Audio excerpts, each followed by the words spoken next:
Hi guys, we're going to try something a bit different today because we've noticed nobody is doing any BMW related news in video form. Obviously there are BMW blogs out there that are written with pictures, but not video per se. So with that in mind, what I'm going to talk about today is the M2, and in particular rumours again surfacing that the M2 CSL or GTS is going to come out, and maybe if it does come out in 2021. Now, rumours of a special version of the M2 have been rife since the car came out in 2016. And in fact, when I placed the deposit down for this M2, we actually placed a deposit down for the M2 CSL or GTS at the same time with the intention of, if it came out, to buy that as well. Now, the reason why we think the M2 CSL is more likely going to come out than the GTS is because BMW have actually registered the name M2CS and M2 CSL. So I'm really looking forward to seeing what they do with it. I hope they really make a lightweight version of it with a bit more power. Even though the power is not the most important thing about the car, I think they've got a really good chance to make something special. Now, talking about something special, when this car first came out, and obviously I like playing Gran Turismo, there's a car in Gran Turismo called the Vision GT. And if you look at that car carefully, it's actually based on a 2 Series coupe platform. It's very wide arch, it looks very aggressive, it just looks amazing. Now, a company called MTC in Hong Kong have made a kit that resembles the Vision GT, and it's a very, very close resemblance to the car. Now that, in my eyes, is what the M2 CSL should look like. I have asked them about the kit to see if it's available, because I would love to have that kit on this car, because in my opinion, that's what the M2 CSL should look like. It should be crazy, wide, light, and it should just look amazing, and that car actually does. I haven't seen any really good pictures of this car yet, even though it's been featured in China Auto Salon. So hopefully someone can grab some good pictures of it so we can have a closer look, but on first sight, it does look absolutely amazing.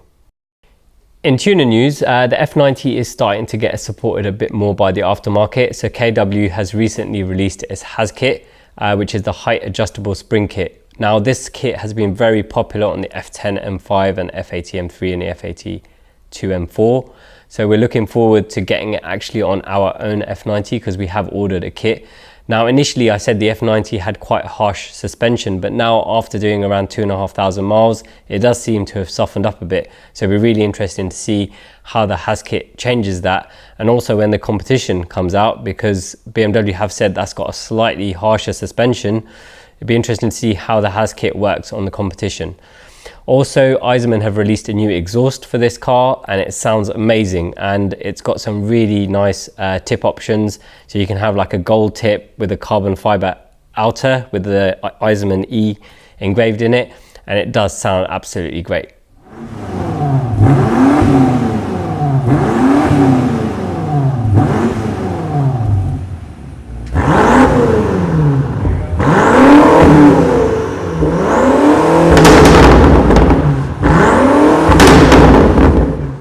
Also, in other news this week, pictures have been leaked of the new Z4, which is coming out in spring next year. Now, if you're unaware, the Z4 has been jointly developed with Toyota, who is going to use the platform for their next Supra. So the Z4 will be in convertible format only, and the Supra will be in hardtop format only. The Z4 is going to be launched initially with two different engines, a 2-litre turbo in the 2i and the 3i, and a 3-litre turbo in the M40i. So the Z4 has had a metal roof in the last iteration, and it had a fabric roof before that. So they're switching back to fabric roof in a more traditional convertible style. The design resembles very closely the concept they unveiled in Pebble Beach, which was an absolutely stunning design. We all hoped it would actually look like that, but as we know with concept cars, they can't make them look exactly like the concepts due to safety issues on the road. They have to take some of the sharp angles out to make them safe in case of pedestrians and things like that. But it's as close, I think, as they could have got, and the design actually flows really well. It looks really great. So I think this could be a good hit for BMW, but let's hope they actually make an M version of it as well. And it's a shame they're not making a hardtop, but I think that because Supra is going to be the hardtop, that will be that version of that car. So looking forward to the Z4 to see what it's like. Hopefully dynamically it's a bit better than the old one, because that was a bit of a barge. Let's hope it's a bit more dynamic and that the performance matches its looks. So guys, thanks for watching. This is a new format for us. So the idea is to cover some topics on BMW related news and tuning news, and maybe more widely in the auto industry. So if you guys have any suggestions about what you want us to cover or what you want our opinion on, just leave us a question in the comments and we'll try our best to cover it in the next episode.